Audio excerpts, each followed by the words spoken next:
Bizarre Brain Comics.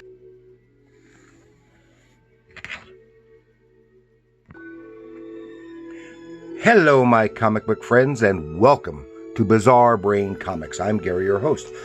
And this is where I like to take a look at some older comics, talk a little bit about the characters and creators, and examine the stories and the art. And this time,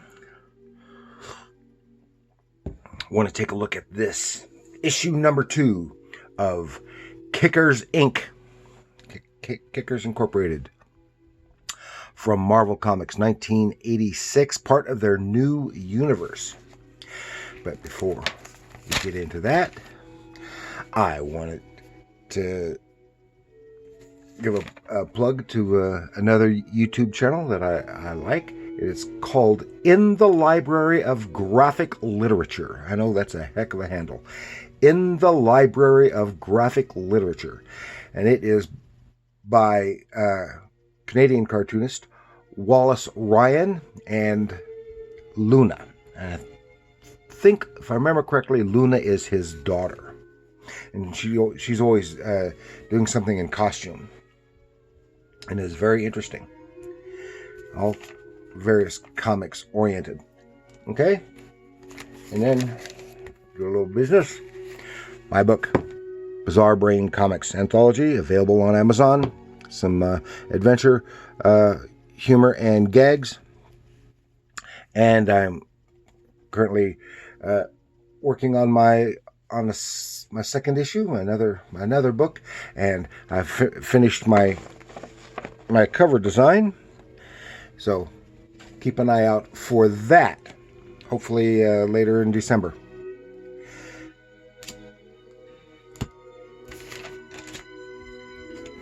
So, Kickers Inc. number 2, 1986, was written by Tom DeFalco and penciled by Ron Frenz with inks by Brett Breeding. And Kickers Inc. is a comic book series from Marvel Comics, published in 86 to 87, running for 12 issues. And it was created by Tom DeFalco and Ron Frenz. After the second or third issue, it had the problem that many of the new universe did, going through many creators. Primarily, it's like almost every issue was a different writer. And featured in it are a group of former professional football players from the fictional New York Smashers team, who became a group of heroes for hire. For hire is kind of iffy. The team is led by Jack Magnaconti, who acquired super strength through a combination of the new universe's White event, while he was simultaneously undergoing a treatment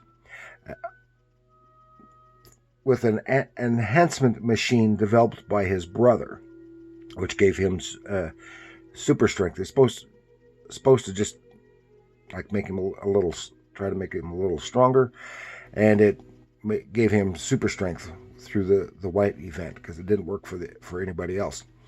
They started the corporation and the team to help people who had no one else to turn to. And it has some, at least this year, at the time I remember it being out there. I think I may have gotten a couple of the books at the time. I don't even remember reading it, but after reading this one, I enjoyed this issue.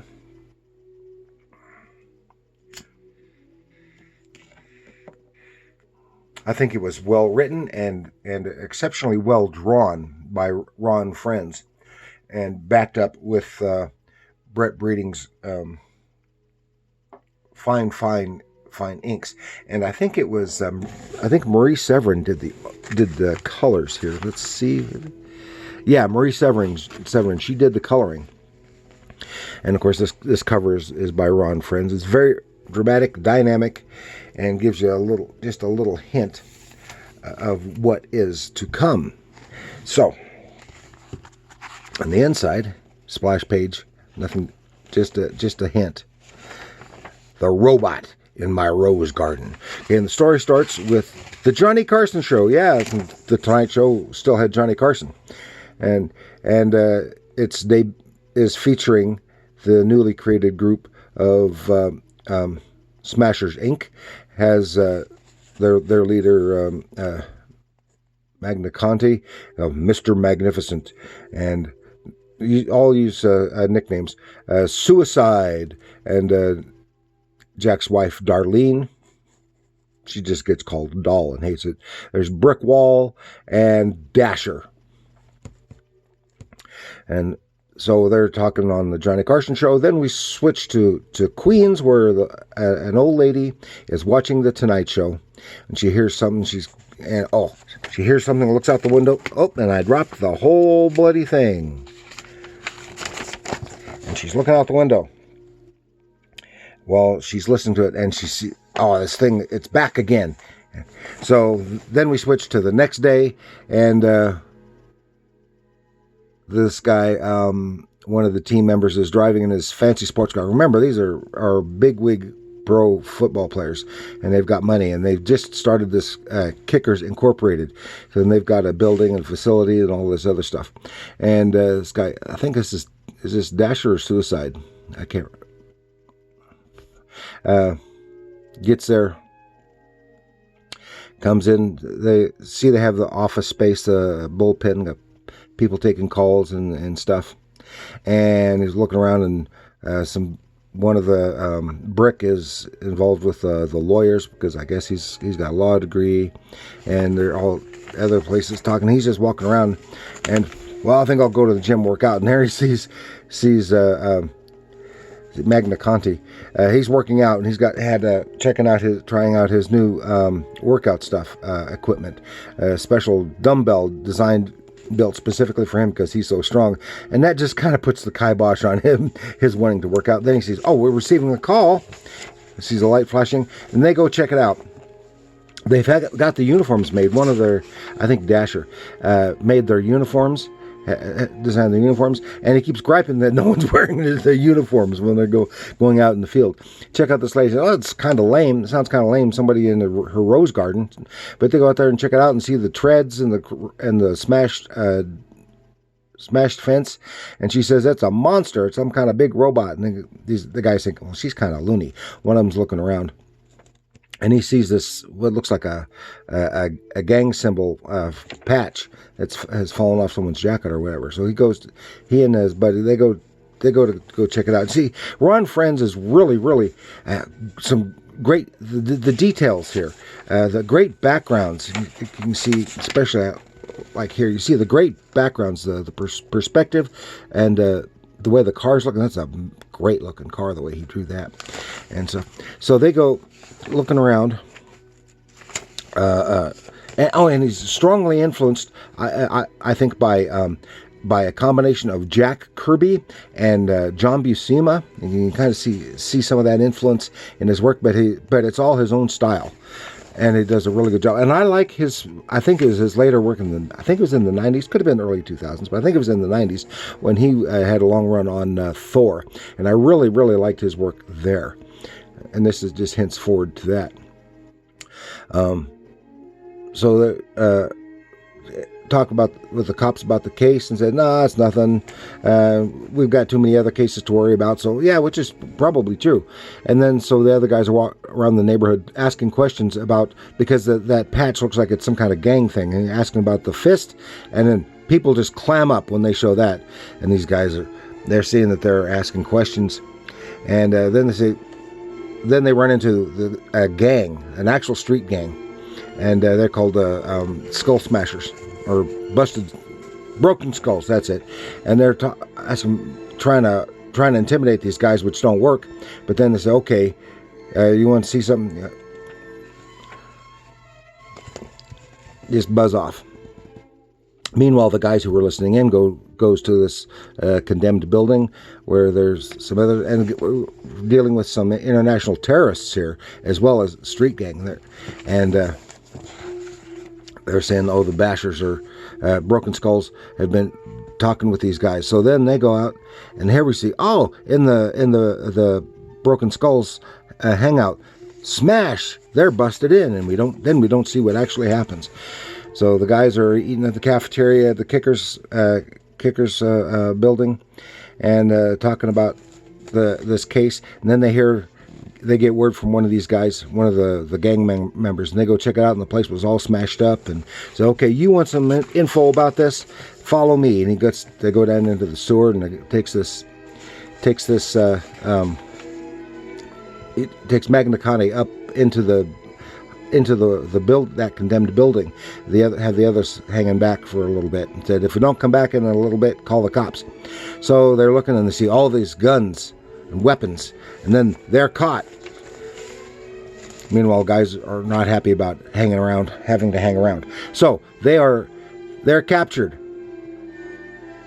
and then they start to gang up on Magna Conti, who because he's supposed to be so tough, and they're just trying to beat the crap out of him, and whoom, he gives them a dose, and he starts cleaning house. At the same time, the rest of the Kickers show up, says, you're supposed to call the cops, says, nobody had a quarter. So they're really cleaning house, and then Magna Conti jumps on the guy the leader, who's drawing a gun on him, and bam, he's not really hurt. Turns out he's bulletproof, but he didn't know that yet. Then the bad guy calls to attack, and now we see the robot, and the great design, the fairly realistic design, and the overall look of this thing, and the quality of the artwork on this robot is really great. It comes smashing through the wall, and Magna Conti is the only one who can stand up against it. He starts banging and bashing, and they're grabbing the gangsters' guns and start blasting away, but to no avail. And they take off, and he smashes through the wall trying to take care of Magna Conti. And then he sees, gets the thing all wet from the fire hydrant, and then gets a power transformer knocking on it, and it just zaps it. And it turns out that there were two guys inside it operating it, and they take off. He pulls them out, and here come the other Kickers, and the bad guy goes, and the robot blows up, and the whole building collapses, blows up. And so I think this is promising. They're going to have another round with these terrorists. And they got the bad gangsters let their friendly gangbanger go, and then they're back, and they go help the old lady with her rose garden, fixing her fence and fixing her rose garden. And then the Witches of Westchester. And I'd like to see that one. That sounds interesting. But it was a lot of fun. I like that one. So I might have, if I get a chance, I'll pick up some more Kickers Inc. Because I enjoyed reading that. And you might too, if you come across some. If you've never read Kickers Inc., and you come across one, give it a shot. Especially if it's a $1 or something. Give it a shot. And that's what I've got for you this time. It's a lot of fun. I think it was very well produced, well written, and extremely well drawn. The great visual storytelling. And do like, share, and subscribe. And leave a comment below. Have you ever read Kickers Inc.? What do you think of the new universe in general? What do you think of Ron Friends' art and DeFalco's writing? All that. Let me know. And remember, comics are art.